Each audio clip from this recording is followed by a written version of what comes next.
देखो, ये जो आर्टिकल है ना, इसका हेडिंग है poverty continues to be an anathema. ये कुछ कुछ कीवर्ड्स हैं जो कभी कभी यूपीएससी पूछ देता है। एनाथेमा का मतलब अभिशाप होता है, कर्स जिसको बोलते हैं।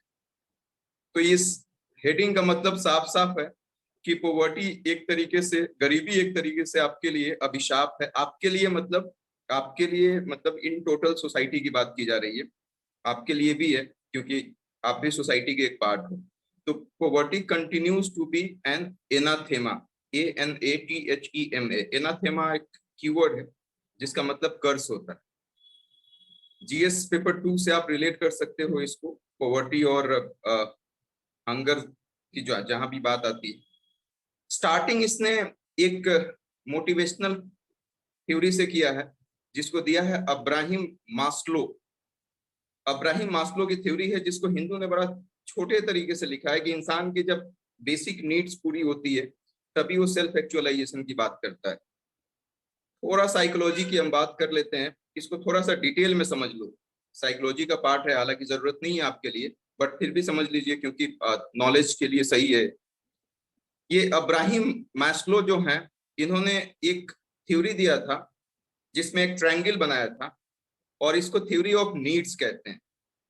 एक थ्योरी दिया था इन्होंने जिसमें एक ट्रायंगल बनाया था, और उस ट्रायंगल में 5 नीड्स की बात कही थी, जो इनकी थ्योरी है अब्राहिम मैस्लो की थ्योरी। आप साइकोलॉजी पढ़ोगे या साइकोलॉजी का कभी देखेंगे आप, तो उसमें ये पांचों नीड्स आपको मिलेगा लिखा हुआ।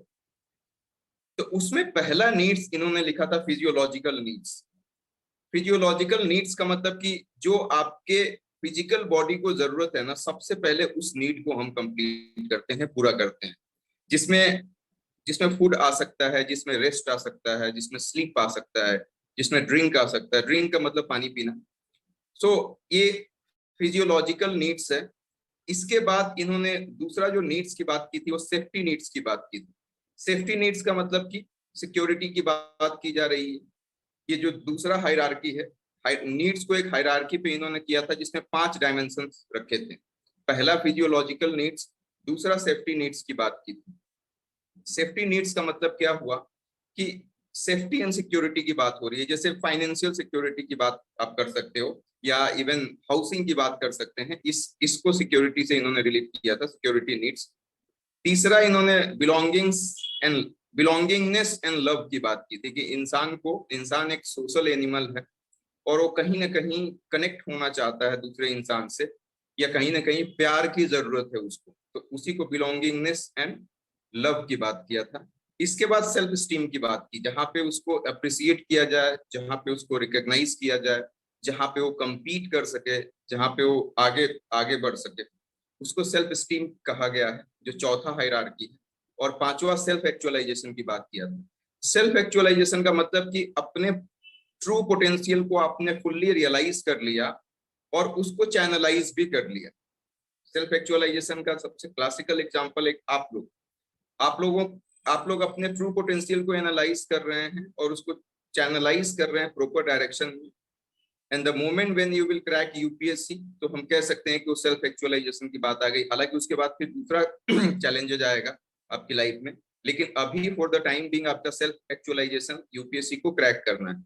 तो सेल्फ एक्चुअलाइजेशन का मतलब इन शॉर्ट यदि हम बात करें तो अपने ट्रू पोटेंशियल को, अपनी छिपी हुई शक्ति को, प्रतिभा को पहचानना, और उस शक्ति से और उस प्रतिभा से ज्यादा चीजों को इनकैश करना।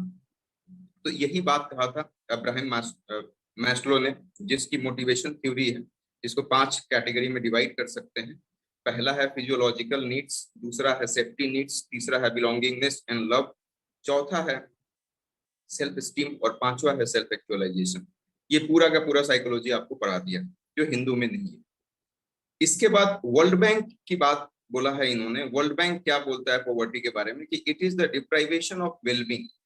किसी भी इंसान को मतलब एक प्रॉपर तरीके से जीने के लिए जो चीज चाहिए उससे वो डिप्राइव हो जाए, तो हम कह सकते हैं कि वो गरीब है। और इसमें मतलब उसका लो इनकम भी हो सकता है, और लिखता है कि inability to acquire the basic goods and services for survival with dignity. मतलब कि लो इनकम तो है ही, और डिग्निटी के साथ सर्वाइव नहीं कर पाता है। इसके साथ साथ अमर्त्य सेन की बात कही गई है। यदि आपका ध्यान में रिमाइंड कराऊं तो इकोनॉमिक्स आप लोगों को पढ़ाया था मैंने, उसमें पॉवर्टी को दो तरीके से कैटेगराइज किया गया था, एक एब्सोल्यूट पॉवर्टी और एक रिलेटिव पॉवर्टी। ये इसी बंदे ने दिया है, अमर्त्य सेन ने। एब्सोल्यूट पॉवर्टी का मतलब क्या था? एब्सोल्यूट पॉवर्टी का मतलब ये था कि उसका जो सोशल नीड है और इकोनॉमिक नीड्स है वो बिल्कुल ही फुलफिल नहीं हो रहा है, और वो लगातार गरीब ही गरीब रह रहा है। मतलब आने वाले 10 साल में भी उसकी गरीबी को जाने का कोई बहुत सियोरिटी है नहीं। इसी को हम एब्सोल्यूट पॉवर्टी कहते हैं। आप विलेज एरिया में जाके देखिए, खास करके जो मार्जिनलाइज सेक्शन ऑफ सोसाइटी है, जो डिसएडवांटेज सेक्शन ऑफ सोसाइटी है, जो डिप्राइव सेक्शन ऑफ सोसाइटी है, उनके साथ ऐसी कहानी होती है कि वो 10 उनका जनरेशन टू जनरेशन गरीबी में ही जी रहा होता है। इसके साथ रिलेटिव पॉवर्टी की बात इन्होंने कही है। रिलेटिव पॉवर्टी तो ये हो गया कि आप अपनी चीजों को किसी दूसरे के साथ कंपेयर कर रहे हो और तब आप कह रहे हो कि आप गरीब हो। फॉर एग्जाम्पल, आपके पास कार है, इन जनरल आप गरीब नहीं है, लेकिन आप सपोज दैट कोई छोटी कार है, आपके पास वैगन आर है, सेंट्रो है, और आप कंपेयर कर रहे हो बीएमडब्ल्यू वाले से, तो आप कहोगे कि आप गरीब हैं। मतलब अपना, जैसे आप 1 लाख कमा रहे हैं और कोई 2 लाख कमा रहा है, तो 2 लाख की तुलना में आप गरीब हो, उसी को रिलेटिव पॉवर्टी कहते हैं। महात्मा गांधी ने इसको बोला था, पॉवर्टी को, worse form of violence.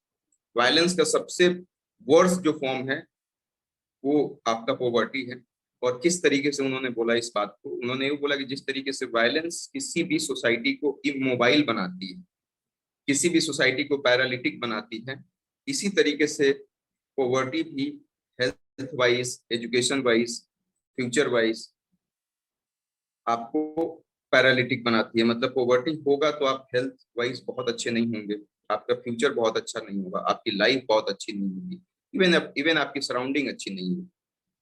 Even ये भी कहा गया है कि 1/3 पॉपुलेशन अभी भी आपके देश में बीपीएल है, मतलब बिलो पॉवर्टी लाइन है। और हालांकि सरकार ने कुछ योजनाएं लगाई हैं, जैसे मनरेगा हो गया, एनआरएलएम हो गया, इंदिरा आवास योजना हो गया, बट इन सब से बहुत ज्यादा फायदा नहीं हो रहा। तो लास्ट में इन्होंने यही बोला है कि इसके कॉजेस क्या हैं। आजादी के 75 साल हो गए हैं, लेकिन अभी भी पॉवर्टी एग्जिस्ट करती है आपकी सोसाइटी में। इसके कॉजेस देखो, पॉपुलेशन है, lack of basic health facilities है, अर्ली मैरिजेस है, गर्ल्स का स्पेशली। इसके बाद इन्होंने वही सब लिखा है, फाइनेंशियल रिसोर्सेज को आप एक्सेस नहीं कर सकते हो, गरीब लोगों को लोन नहीं मिलता है बहुत इजीली, स्मॉल लैंड होल्डिंग्स है, मतलब कि जमीनें बहुत कम है, अनएम्प्लॉयमेंट एक बहुत बड़ा फैक्टर है। ये सारी चीजें आप एक साथ लेके चलेंगे तो ये पॉवर्टी को जन्म देती है। लास्ट में राइटर ये बोले हैं कि देखो, मार्टिन लूथर किंग ने कहा था कि poverty has no justification in our age. Poverty को हम आज के डेट में, मतलब मार्टिन लूथर किंग अपने समय की बात कर रहे हैं कि आज के डेट में हम जस्टिफाइड नहीं कर सकते हैं कि ऐसा है इसीलिए पॉवर्टी। पॉवर्टी नहीं होना चाहिए, इसका कोई जस्टिफिकेशन नहीं है। और इन्होंने ये भी बोला था कि it is the worst form of deprivation. ये एक डिप्राइवेशन का सबसे खराब फॉर्म है। और बस यही है, लास्ट में राइटर ने ये बोला है कि इससे क्राइम बढ़ेगा, सोशियो इकोनॉमिक डिसऑर्डर आएगा। तो इसको टैकल करने की बहुत जरूरत है, और इसको एक मैसिव स्केल में, मतलब इस चीज को एड्रेस करने की जरूरत है, जहाँ पे सारे लोगों को ध्यान देने की जरूरत है, और खास करके गवर्नमेंट मशीनरी जो है उनको कुछ ऐसी स्कीम्स लाने की जरूरत है ग्राउंड लेवल पे, जिससे इस प्रॉब्लम को हम टैकल कर सकें। आर्टिकल यहीं पे खत्म होता है। Thank you so much.